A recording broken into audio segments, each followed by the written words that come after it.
You're useless. You can't even handle the chores or take care of the kids, let alone pay the alimony. Kyle had finally shown up at the hospital 3 weeks after my traffic accident, spouting these harsh words without showing any concern for me as I lay there in the hospital bed.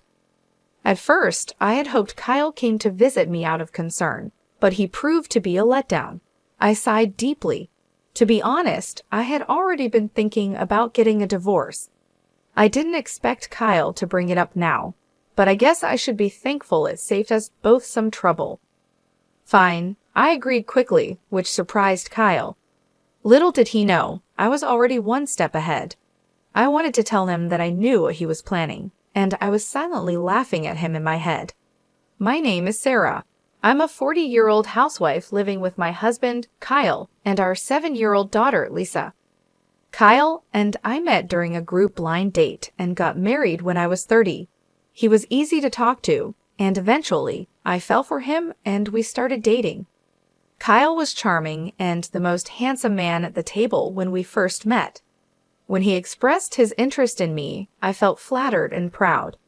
Kyle was incredibly romantic in our early days.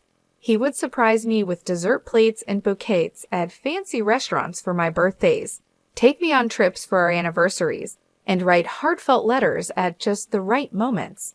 I felt so lucky to have him and eagerly accepted his marriage proposal, imagining a life full of surprises and excitement even after marriage. But once we were married, things took a turn. Hey Sarah, my dinner isn't ready yet? I've been working all day, and you can't even have dinner prepared when I get back? You're so lazy. Once married life began, he started demanding like he was the master of the house and I was supposed to be his caretaker. At first, I was shocked by the change in him. I thought he was just joking.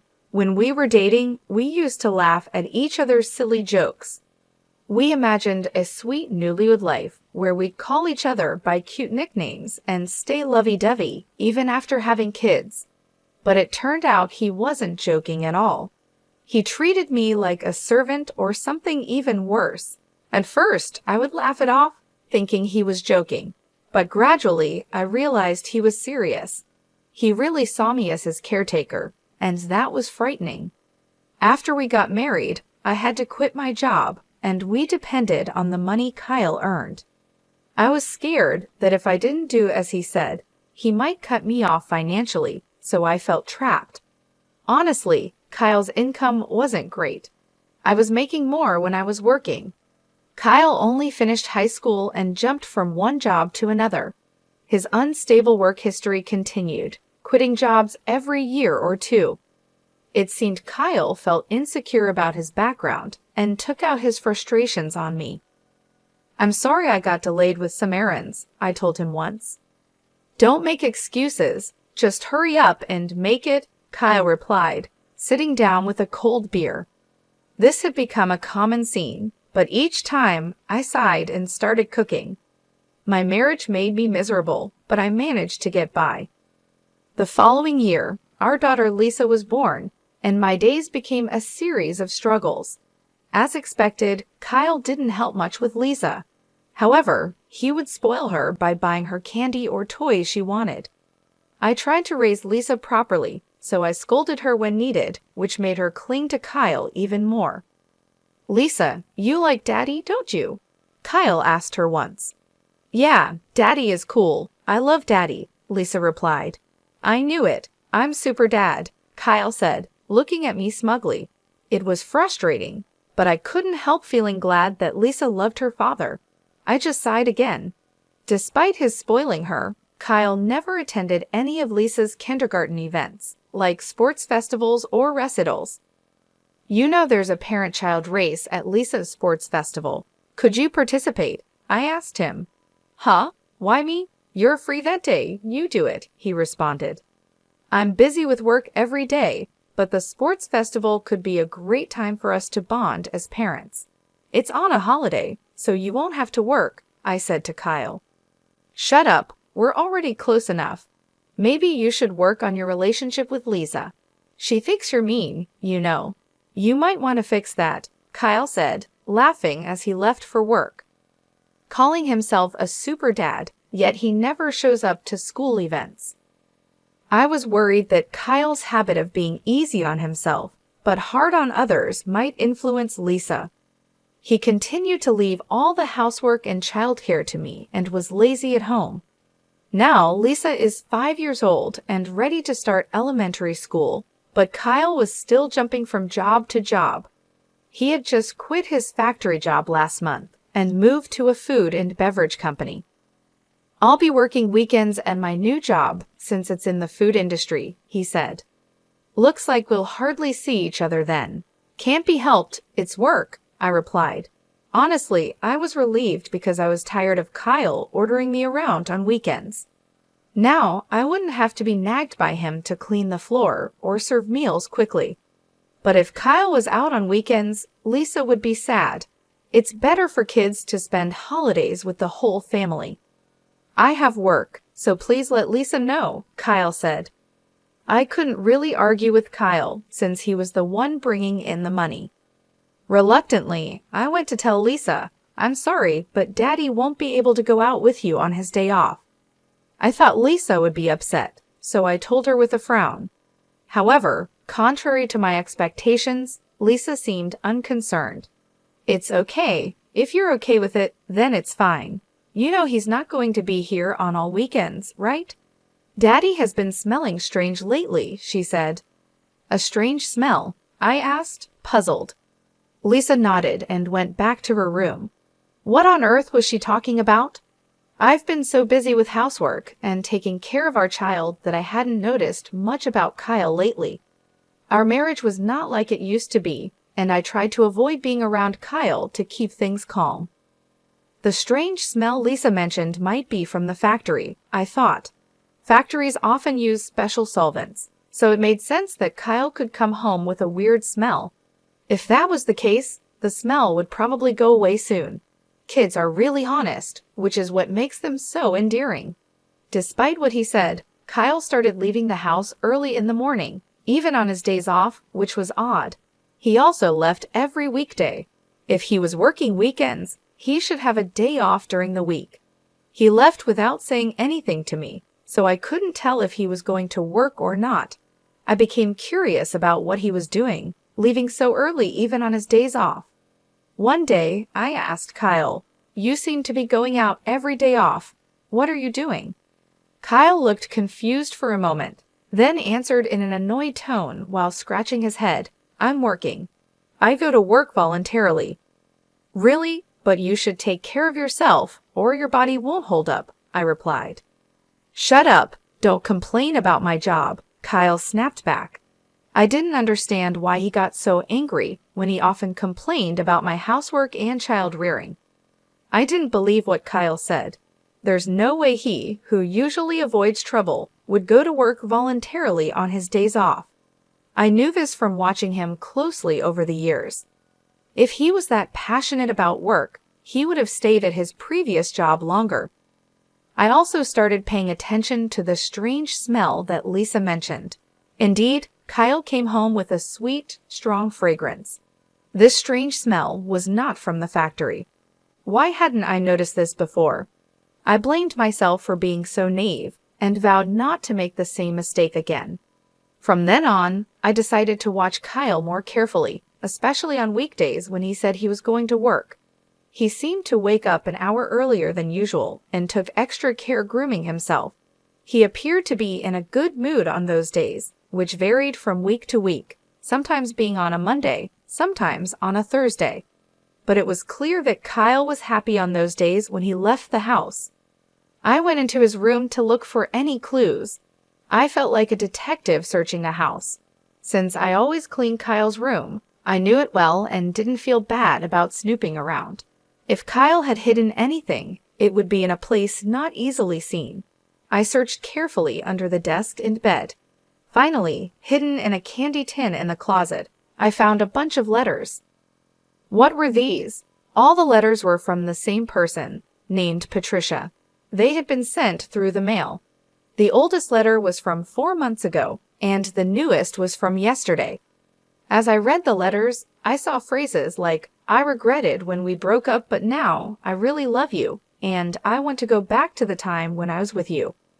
It sounded like something a lovesick teenager would say. At first, I thought maybe Kyle's ex-girlfriend was sending these letters on her own, but then I read a line that worried me. "I'm glad you like me again. I'm looking forward to our next date." This was from last week. It looked like Kyle was seeing this Patricia today.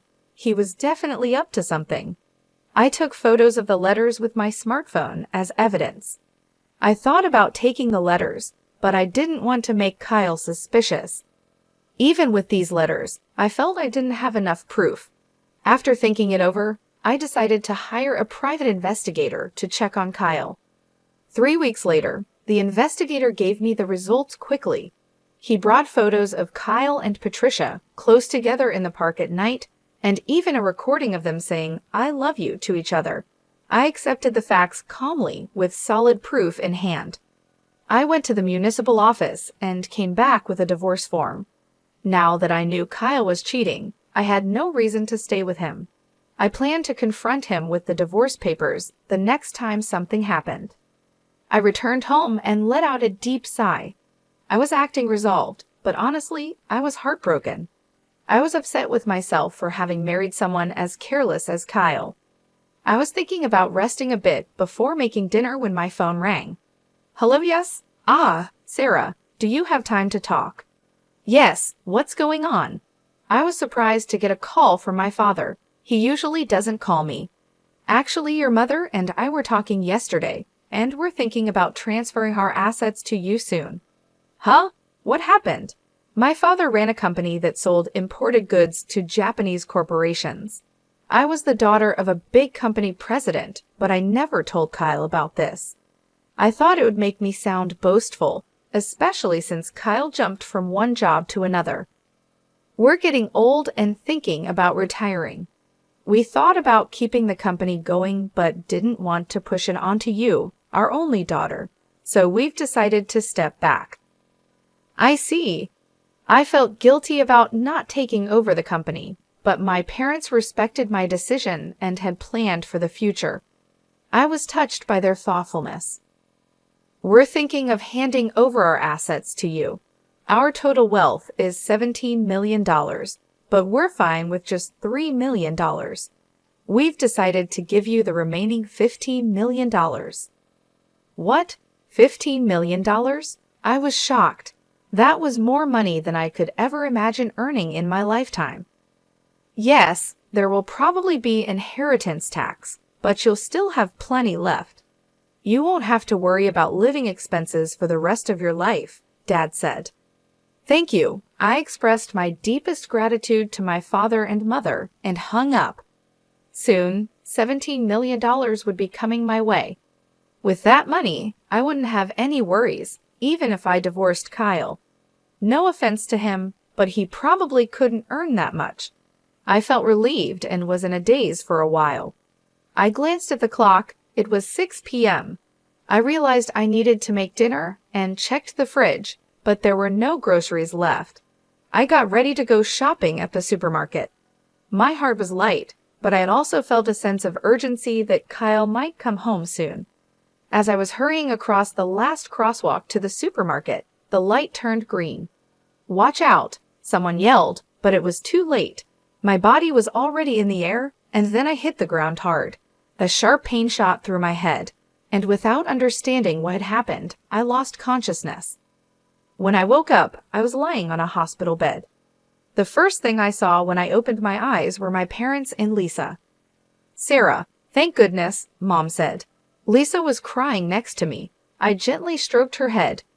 "You were hit by a car and broke both legs. They say it will take 5 months to fully recover." 5 months.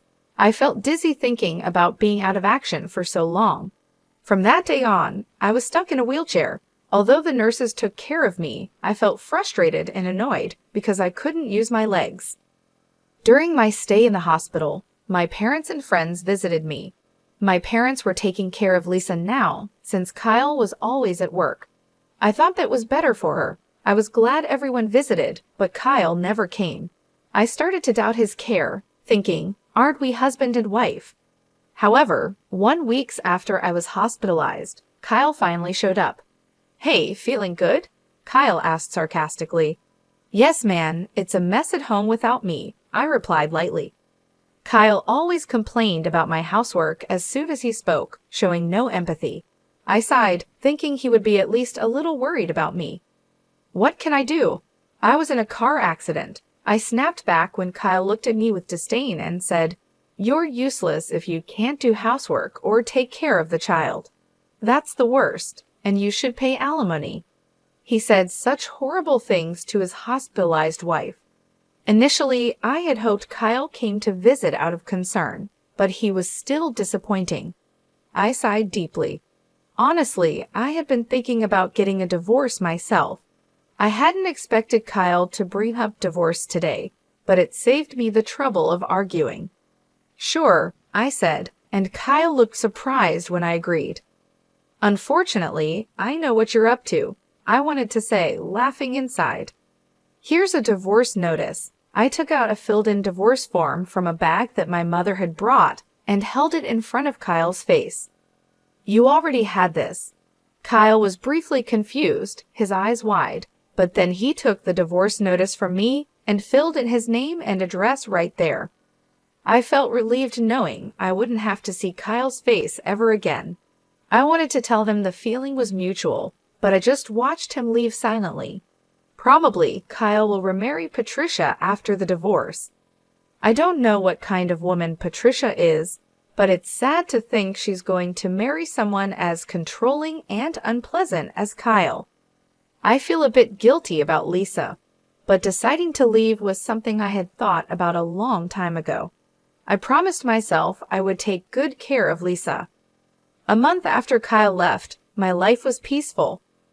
The time without my husband nagging me felt like heaven.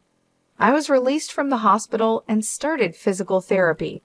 I decided to stay at my parents' house until my leg healed.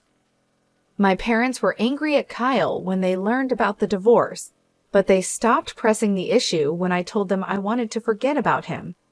Lisa doesn't seem lonely even without her father around and is going to elementary school happily.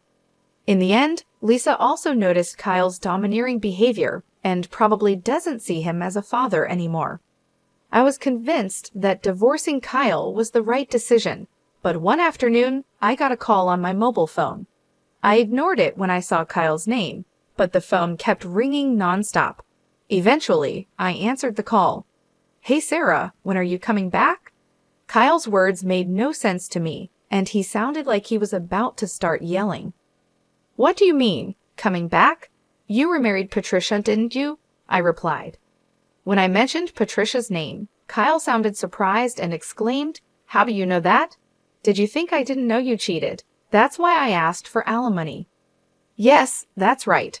But alimony and child support, I can't pay that." "Why do I have to pay alimony anyway? You who never did the housework should be the one to pay," Kyle argued. I was shocked to hear Kyle's argument. I had asked for alimony and child support through a lawyer, but he hadn't paid yet. I knew Kyle didn't have a lot of money, but he should find a way to pay. Yet here he was, saying something ridiculous like I should be the one to pay alimony. "I noticed your affair and gathered evidence." "Did you see it from the lawyer?" It seems that Kyle had already seen the evidence from the detective agency. That would make things easier, but him calling me was ridiculous. I wanted a divorce even before I found out about the affair because you never helped with housework or childcare, and you complained all the time. I'm not your housekeeper, you know. But it's good you're married now. You have someone else to look after you. But here's the thing, Patricia can't do housework. Before we got married, she said, leave everything to me. But once we got married, her cooking is terrible and she doesn't clean. I would have been better off with you. Marry me again. After all, you don't have any money, right? Lisa liked me too, didn't she? Kyle said, which annoyed me. What are you talking about? You divorced me and remarried. You're her partner, not my responsibility. And sorry to say, Lisa doesn't like you, and I have money. Don't lie to me. There's no way you have money. You were a housewife. You can't live without me. I had no intentions of telling Kyle about the fortune I inherited from my parents, but faced with his aggressive attitude, I had no choice but to reveal it. My parents are the CEOs. Recently, I inherited their assets. It's around $52 million in total, so I can live without working for the rest of my life. I could almost visualize Kyle gaping on the other end of the phone as he heard about this fortune. "You're lying. There's no way you have such a huge amount of money." "It's true. If you want, I can have my parents tell you." With that, Kyle finally seemed to believe my words and fell silent. Then he suddenly yelled, "If it's true, why didn't you tell me?" "Well, I wanted to tell you, but I knew about your affair and I thought the worst of you, so I thought it didn't matter at that point. I hadn't yet inherited the assets, and there was no issue of property distribution." Kyle bit his lip in frustration. He probably never imagined I had such assets. He must be regretting that he should have never divorced me. But I didn't want to suffer his terrible behavior anymore. "Can I hang up now? Please pay the alimony properly, reflect on your actions, and never call me again. Goodbye." With that, I hung up the phone. I immediately blocked Kyle's number so he couldn't call anymore. "Mom, who were you talking to?" Lisa walked into the room and asked curiously. "Just a friend," I replied. "But Lisa, do you want to go to the amusement park this weekend?" "Yes." Lisa smiled happily.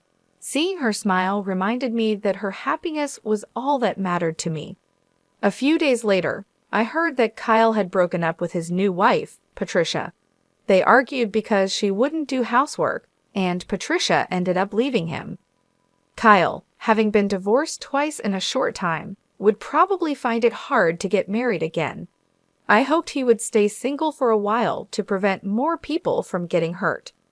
After the divorce, Kyle lost his motivation and quit his job at the restaurant. He would probably find another job, but it might take him some time to get his life back on track. I felt a bit sorry for him, but his problems were his own doing. I blocked his calls so he couldn't ask me for money, and I avoided places where we used to go together. In my life, Kyle had virtually disappeared. Eventually, Kyle paid the alimony but ended up in debt. I don't know how he'll manage, but I hope he learns from his mistakes. I'm still living comfortably at my parents' house.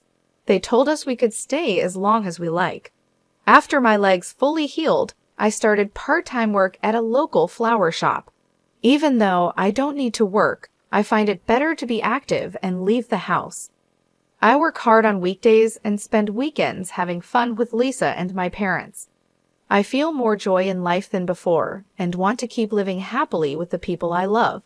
I cherish these happy moments, especially when I see Lisa's smile.